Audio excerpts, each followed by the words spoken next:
quero deixar uma última nota. Não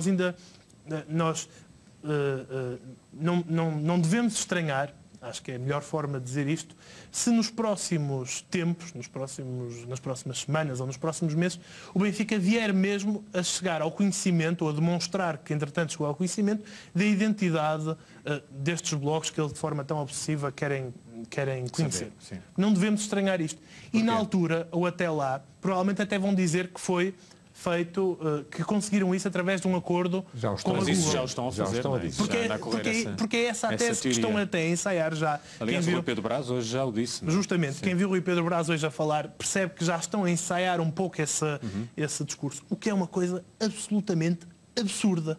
Absolutamente absurdo. Eles podem dizer isso às vezes se quiserem, porque as plataformas, seja a Google, Facebook ou outra qualquer, não fornecem porque não podem dados privados a outras entidades privadas, sem ser, obviamente, sob uma decisão, sob uma ordem judicial. Não podem. Nós, quando entregamos dados privados, os nossos nomes, os nossos contactos, as nossas moradas, etc., às plataformas, elas estão obrigadas a um dever de confidencialidade sobre essas informações e só o podem libertar sob ordem judicial. Portanto, eu não duvido que o Benfica obtenha outros mecanismos para atingir esta informação, porque há mecanismos de todos os tipos. Pela via judicial, segundo o Jornal de Notícias, não. Por via de um acordo extrajudicial, como se costuma dizer, com a Google, isso aí é ridículo. E é, do meu ponto de vista, impossível. Portanto, as pessoas que não se deixem intimidar por essa conduta e por esse discurso do Benfica. Há um caso gritante sobre isso, parecido, que se pode estabelecer alguma analogia, que é aquele caso de terrorismo nos Estados Unidos, e que o telemóvel dele era fulcral que fosse desbloqueado para conseguirem estabelecer as ligações, quem é que estaria por trás. E não conseguiram. Através, na altura, o telefone era um telefone da Apple, salvo erro, portanto, e nunca foi fornecido forma de se desbloquear o telemóvel. Se o FBI depois o conseguiu desbloquear, foi pelos seus próprios meios. Portanto, que no dia em que uma destas grandes empresas aceitar fornecer dados, está tramada do ponto a opinião pública jamais lhes perdoará. Claro. Portanto, é completamente absurdo esta tese. Isto que começa agora a ser propalado pelo Rui Pedro Brás e que só pode ser superado pelo Benfica, e depois o Rui Pedro Brás é um daqueles estoicos sacerdotes que se predispõem a estas coisas. Mas eu queria voltar um bocadinho atrás à notícia do New York Times, para reforçar um pouco o que disse o Pedro. O New York Times é um dos grandes jornais de referência do mundo e é um jornal que é lido pelos decisores, pelas elites.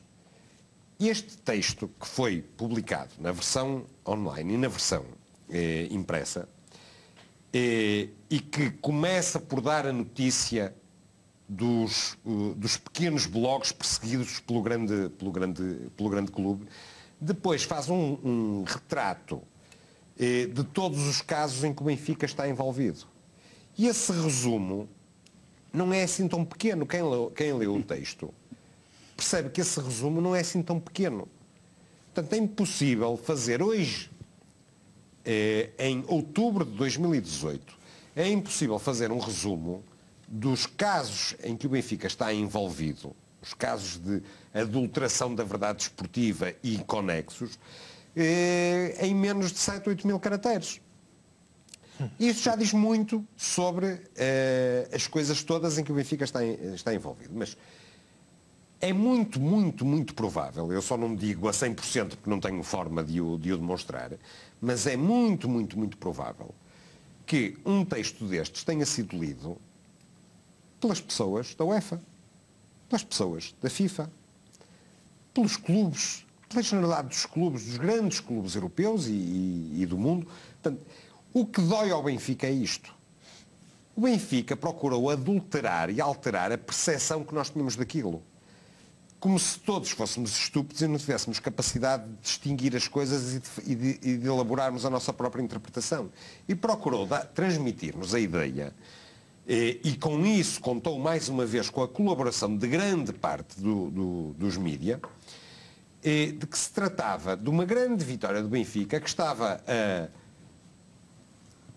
encostar à parede fundamentalmente 2 cidadãos anónimos, adeptos de Sporting, que têm uns blogs há uns anos de defesa do Sporting, que naturalmente, no meio destas coisas todas que envolvem o Benfica, eles, enquanto sportinguistas, falaram sobre o assunto e fizeram a análise que muito bem lhes apeteceu ao caso. Começou pelos e-mails e depois prosseguiu para todas as coisas que, todos, entretanto, seguiram. Que nós sabemos.